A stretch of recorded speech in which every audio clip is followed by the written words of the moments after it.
Hello, you wonderful people, and welcome to another episode of Super-Fanta-Fi. This being a show, we're talking about TV shows of the supernatural, fantasy, and/or science fictional genre. For today's episode, I'm going to talk about the latest episode of Charmed.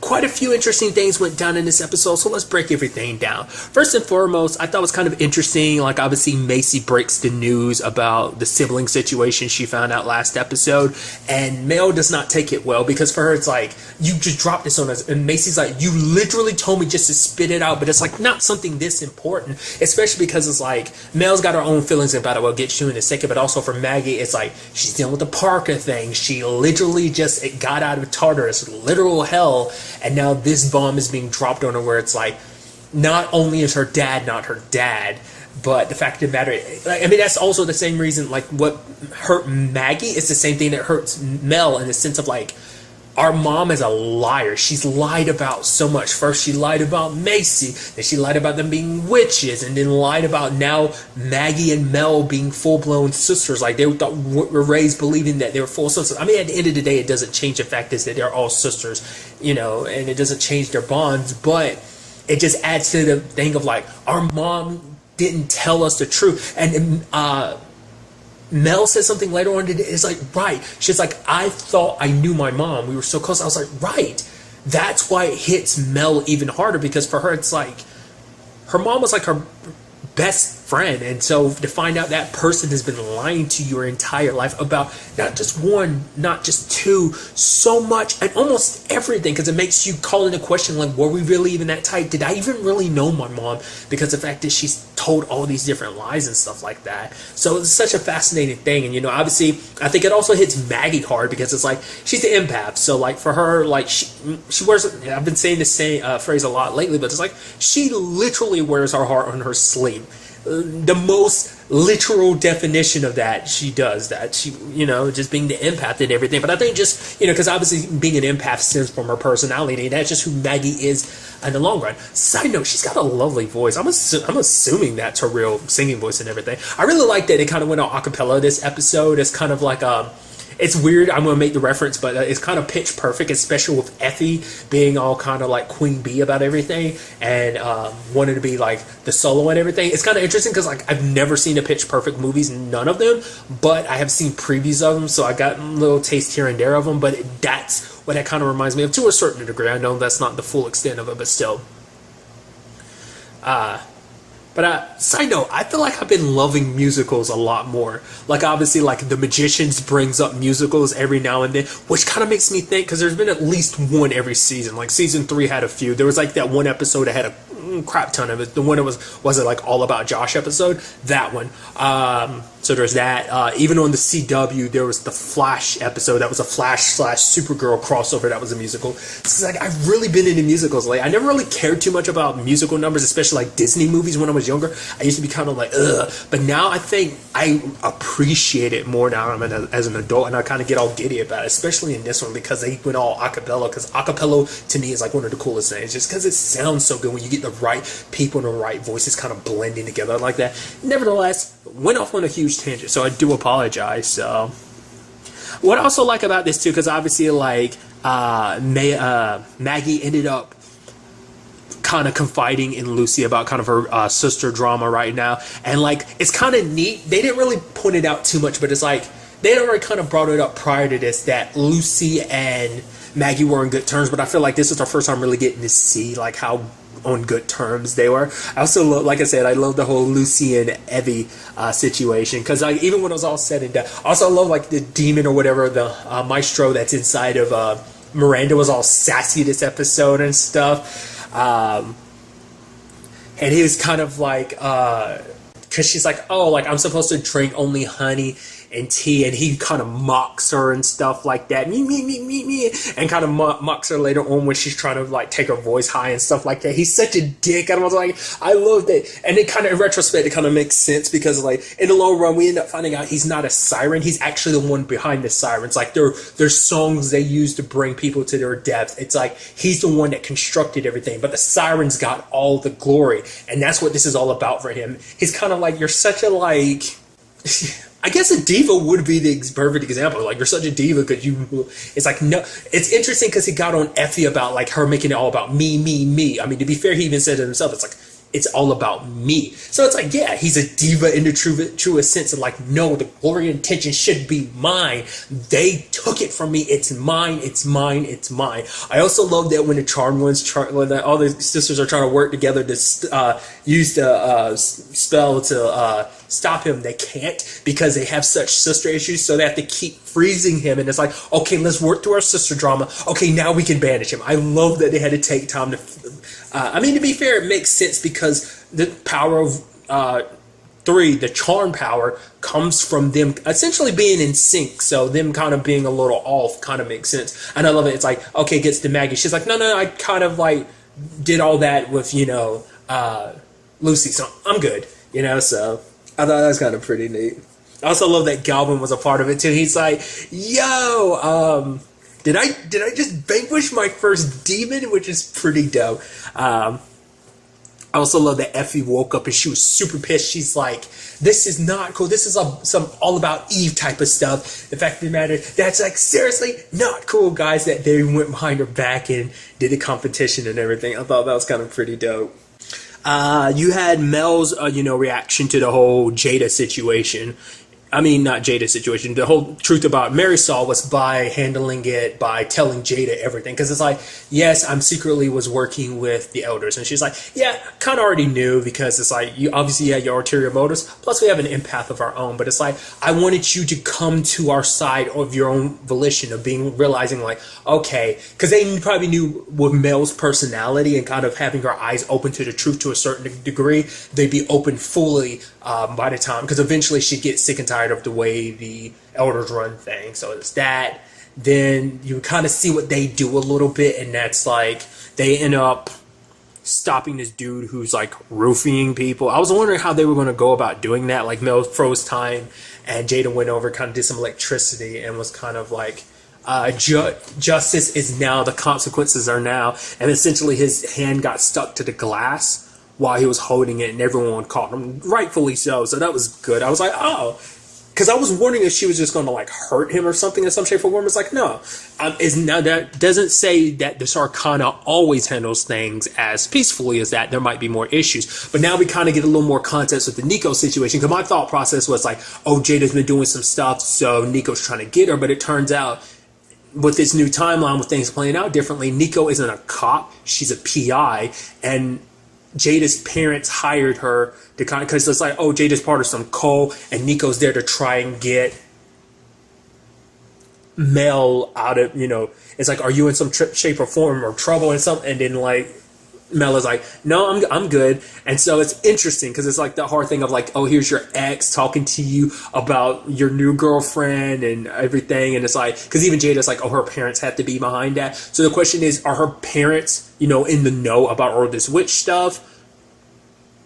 Because I get the feeling like they probably are. They might even be elders for all we know. I mean, let's not forget Marisol was an elder, so I wouldn't be too surprised if that's what Jada's whole thing is. Jada isn't just rebelling against the elders to rebel against them. She's also rebelling against her parents, potentially, So that'd be kind of interesting if that ended up being the case. I would assume so, because for them to be like, oh, she's joining some cult. I mean, to be fair, they could be like normal humans who don't... Well, I mean, I feel like if you're a witch, your parent... At least one of your parents had to be a witch for that to kind of circulate in your situation. So it's like, yeah, they got to be elders. If it's not, I'll be surprised. But it's like at least one, if not both of them, are going to be elders. And that's what this whole situation is about. At least one of them might be human who knows everything. But, either way, it's going to be interesting to find out what that's all about.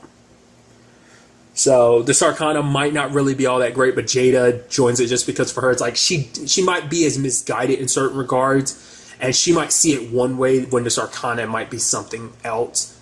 But then again, if they are elders, they're automatically going to look at the Sarkana of like, oh, this bad, evil thing. When in actuality, it kind of is, but it kind of isn't. I mean, it kind of gets its own. I mean, I guess that all comes down to when, once again, I'm for blanking. I think her name is Fiona, Charity's sister. Like when she wakes up, we'll kind of really get a good look at what, this is all about. I mean, ultimately find out why Fiona was down there. Like I said, I'm sure Charity knew. Harry didn't know. There's no way Harry knew, but Charity probably knew.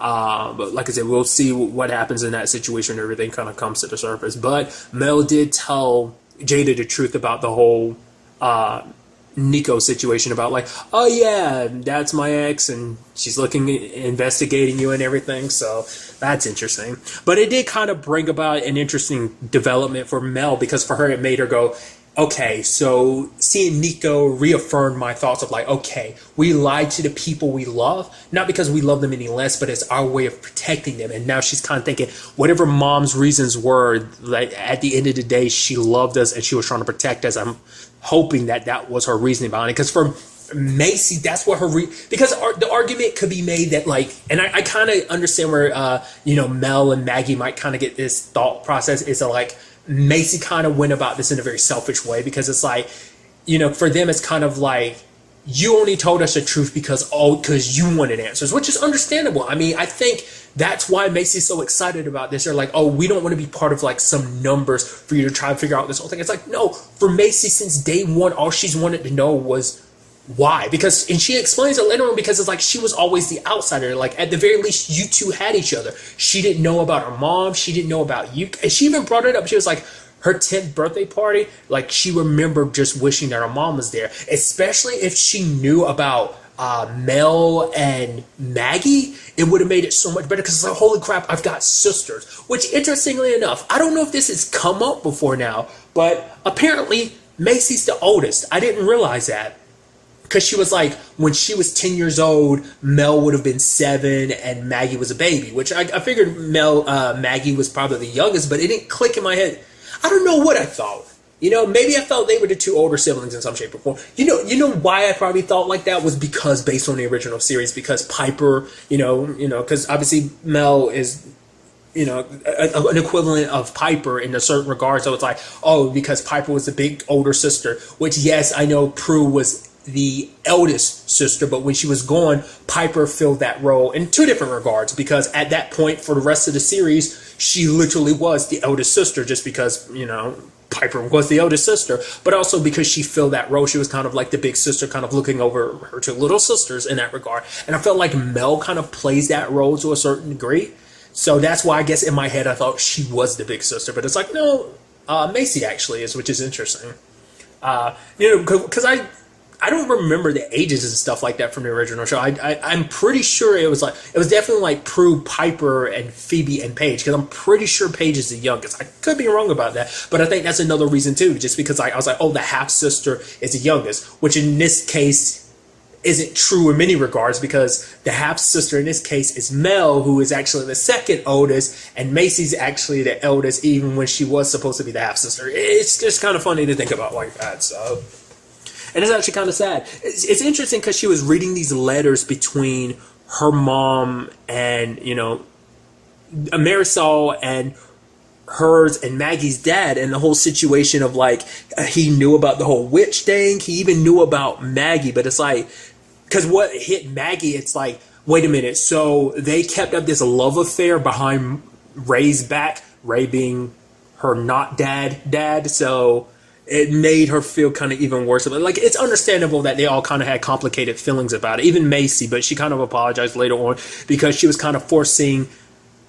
Because Macy kind of takes a scientific point of view for everything. Like, it's her way of processing. It's always been her way of processing things. So it kind of seems a little cold and harsh in some regards. It's almost like she doesn't care about other people's feelings. She does. It's just that's how she's operated for such a long time. So kind of, when she does something and she's not really sure, like she offended or hurt someone in that regard, obviously she apologized for it, but it's because it's not something she's used to. Like, I think she's not really used to kind of tapping into her emotions. Which, once again, like, someone like Maggie. Maggie's a lot more in touch with her emotions, and I feel like either Mel or Macy are into, and I think obviously that plays into just who she is, but also being an empath. I think that makes that aspect about her even stronger, It accentuates that attribute of hers even more. So an interesting conversation also came up where Harry was like, you should let me wipe Galvin's memory, but it's like, no.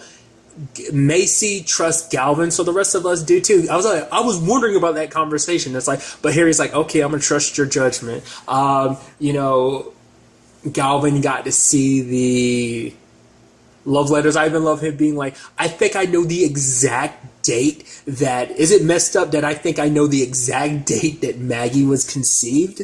But, that, and also getting to see the Book of Shadows, and like I said earlier, vanquishing his first demon, so that's all kind of neat.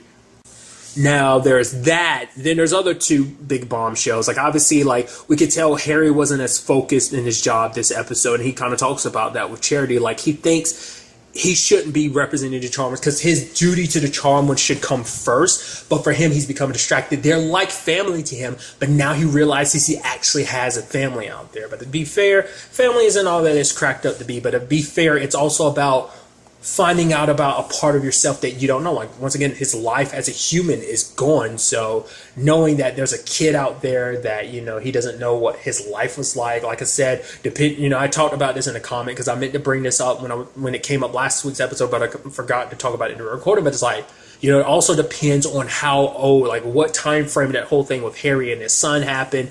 Like, you know, how old is his son right now, and does his son have kids? Does his son have grandkids? So is, you know, Harry a grandfather? Is he a great grandfather in that situation? You know, how is he going to handle all that? You know, and it's like, it's almost like he's leaving behind this family he's come to know and be familiar with for a family that he's unknown and unsure about. But at the same time, it's like, it's that situation of family that isn't blood versus a family that is blood. That blood kind of almost comes first. But I guess because for such a long time he felt, you know, alone, didn't really have anyone to connect to, and now not only did he have the charm ones, but now he realizes like, oh, there's actual family out there I need to search out. Just like the charm ones kind of found each other, you know.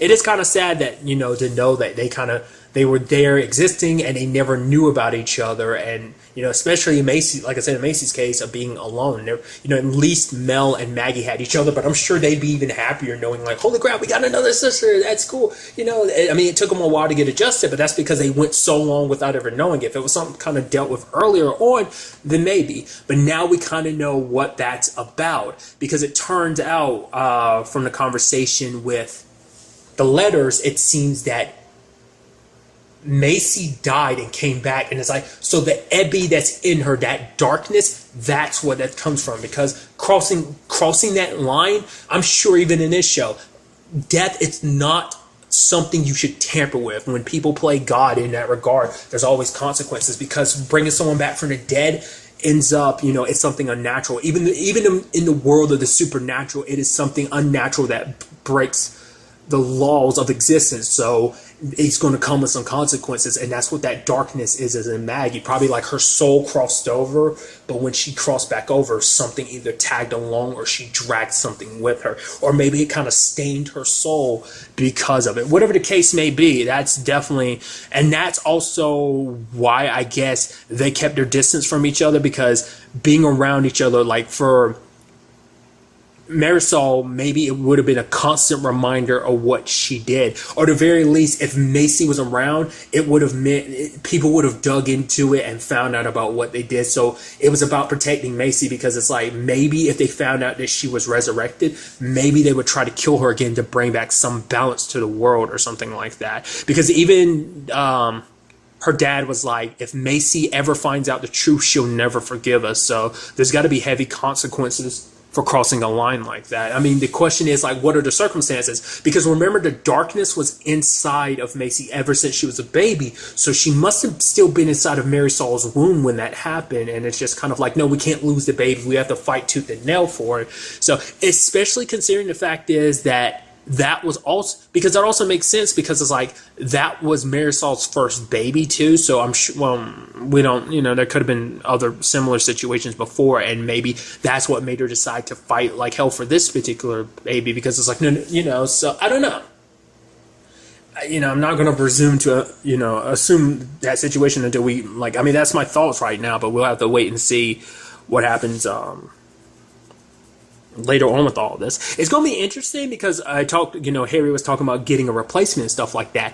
If there is a replacement, that replacement is probably going to be a lot more like follow the rules, and so they probably won't be too keen on the whole Galvin knowing the truth situation. So the moment Harry talked about getting a replacement, I was like, hey, that's probably where that next storyline is going to go, because I don't think Galvin's going to remember the entire time. Maybe he is. It's going to be interesting to see, like I said, if they go down the Daryl route, because if you remember in the original series, and I think I talked about this before, where the whole complication with Daryl is that his life got more complicated to the point he actually started to resent the sisters because he cared about them, but then his own life had been put in peril in a city like it had never been before, not directly because of the sisters, but more so around the circumstances of him being mixed up in that world, and it literally got him put on death row, and he was seconds away from dying, and because of that he always had reservations about working with the sisters after that. Like, it was a whole thing. So I'm wondering, is it going to be a similar thing, or will this next person in a line of all of this, this next white lighter, very stickler for the rules, and it's like, nope, no human can know, so wipe his memory. So a lot to digest, and it's going to definitely be interesting to see where all of this takes us going forward into the next episode. But really, that's all I want to talk about. Till the next time we meet, be happy, be safe, live life to the fullest, and enjoy it. Good day and good